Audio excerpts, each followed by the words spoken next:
and also comes at a critical time when there are some insidious forces trying to erase history, say that there never was Solomon's Temple, there never was a Jewish presence, and every single day, as you're familiar, we're discovering more that confirms the Bible as well as a Jewish presence. Briefly on that.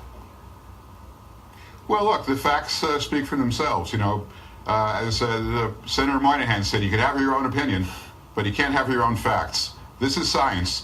This was the work of secular archaeologists, well-recognized leaders in the field. They had no agenda.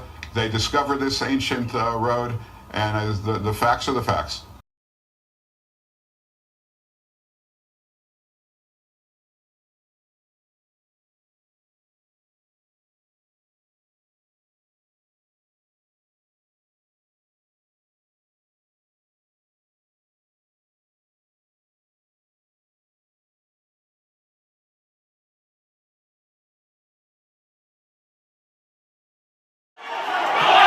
Where were the police?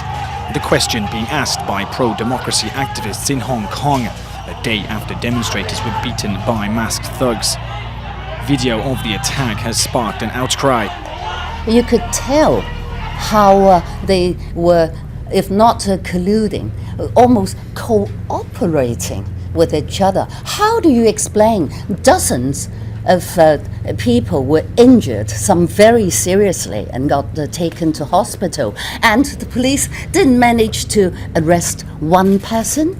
It's a terrorist attack on the people of Hong Kong, and they want to silence the people of Hong Kong. Hong Kong convulsed in a new night of chaos, as the city seems to be spiraling further out of control. Protesters clad in black with faces covered again blocked roads and squared off with police. The latest in a series of anti-government protests that have shaken Hong Kong for 2 months. What started as anger over a contentious extradition bill backed by Beijing has now evolved into a bigger war over Hong Kong's freedoms and future.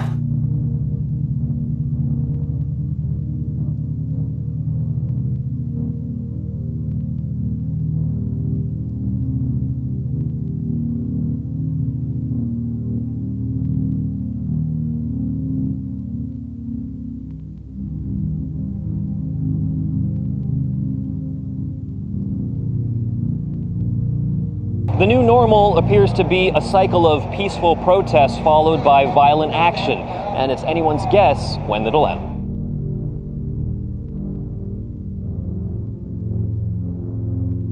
At the same time, new violence erupted near Hong Kong's border with mainland China. Videos showed a mob of men dressed in white believed to be members of Hong Kong's triad gangs beating pro-democracy protesters and passengers in a subway station with sticks and bats. Was part of an organised crime group known as Triads, paid, they say, to assault campaigners against the extradition bill. It shows men wearing white t-shirts, storming a train at the Yuen Long station and laying into anti-government protesters. The politicians also accuse the police of cooperating with the attackers and for their slow response to cries for help.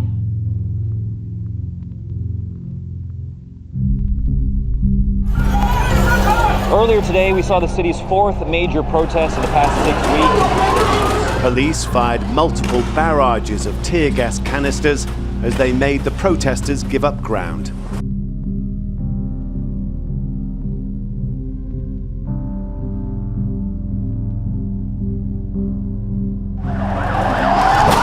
They once more surrounded government buildings and the police headquarters. They say they keep hitting the streets because their freedoms are at risk.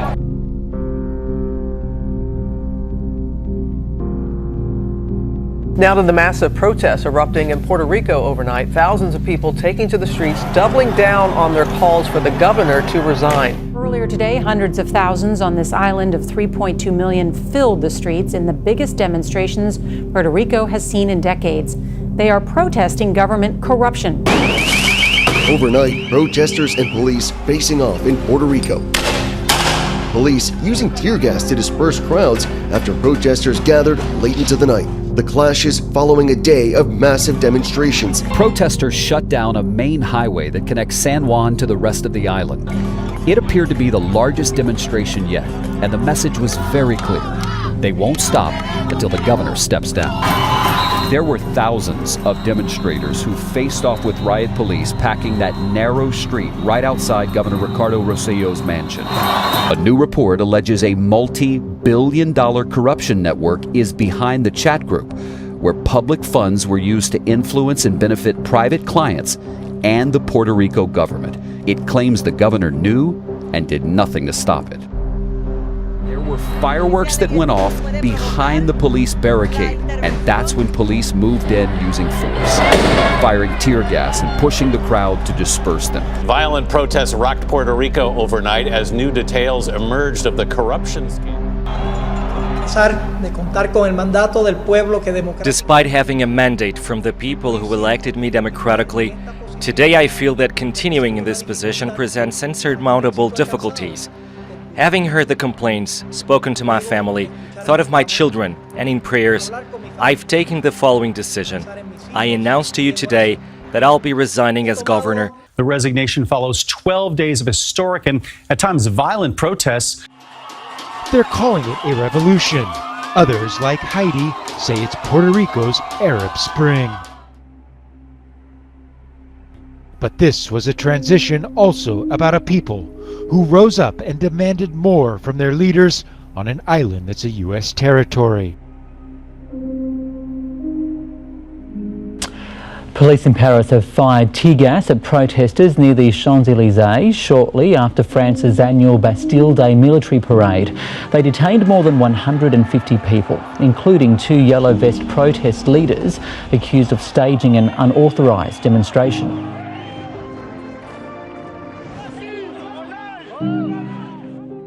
French police fired tear gas, moving in on anti-government protesters in the capital. Authorities had banned yellow vest demonstrations near the parade.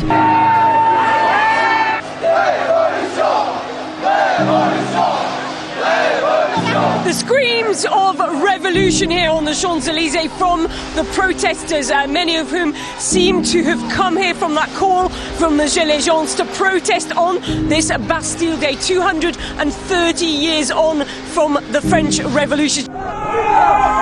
In nearby streets, some regrouped, turning violent, before police dispersed them with batons.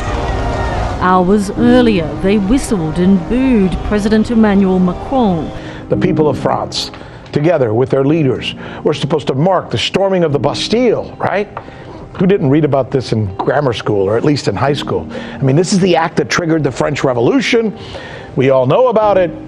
Instead, what happened in Paris this weekend looked at times like a new modern version of the Bastille storming, ironically enough. And yet the media, ironically enough, seems to be ignoring this story. So the people of France are obviously not happy with their government right now, and they are taking to the streets to show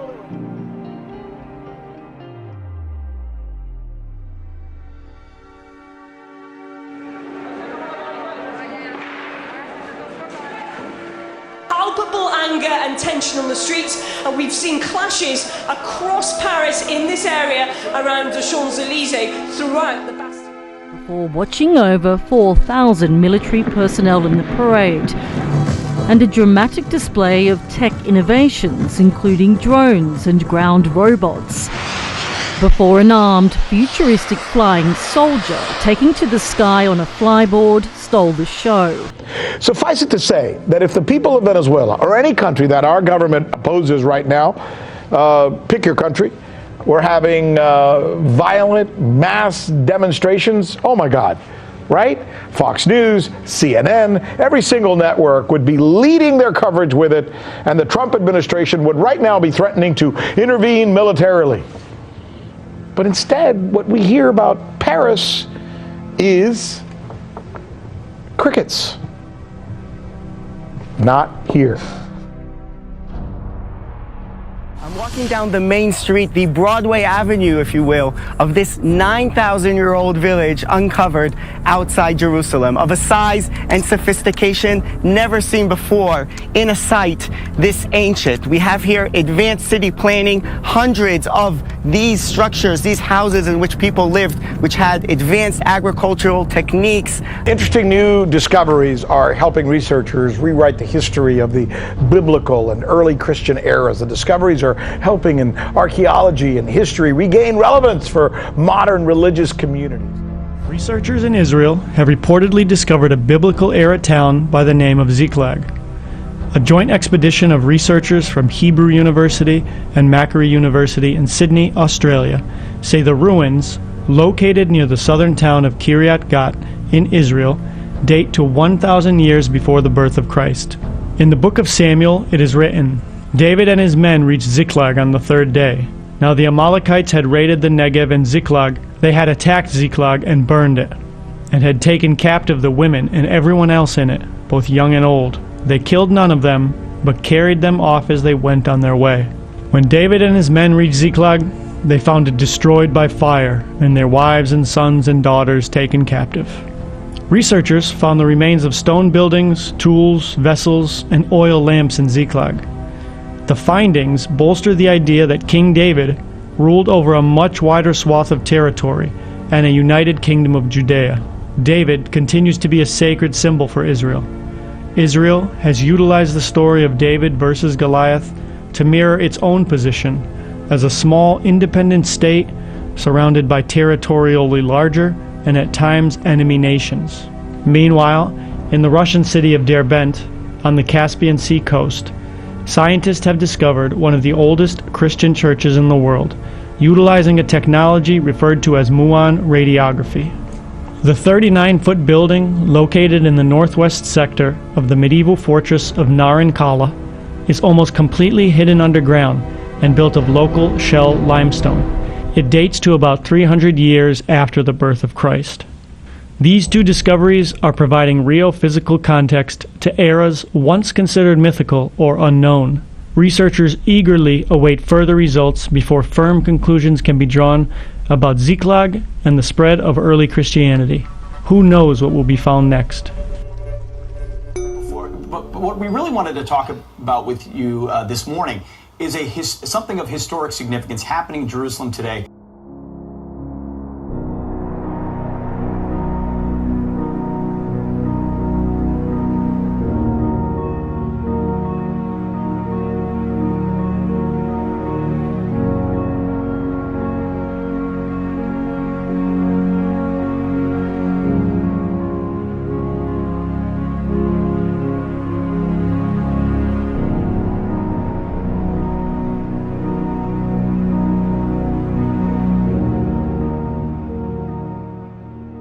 Never seen anything like this in my life.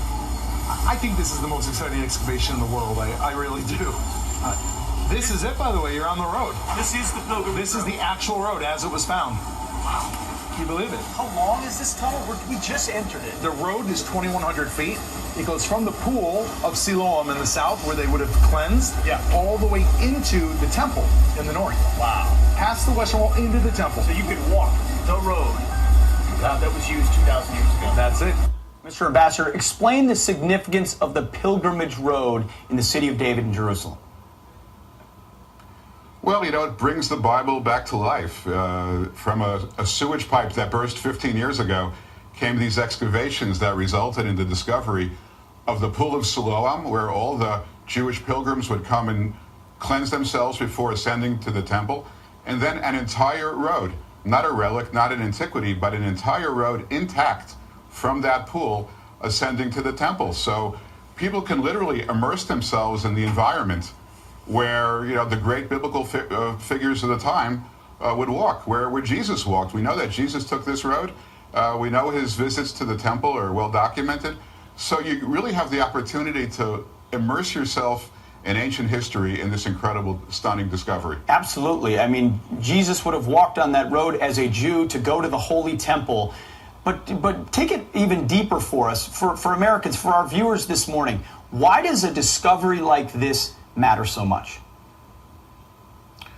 Well, you know, in 4 days, we're going to celebrate the 243rd signing of our Declaration of Independence.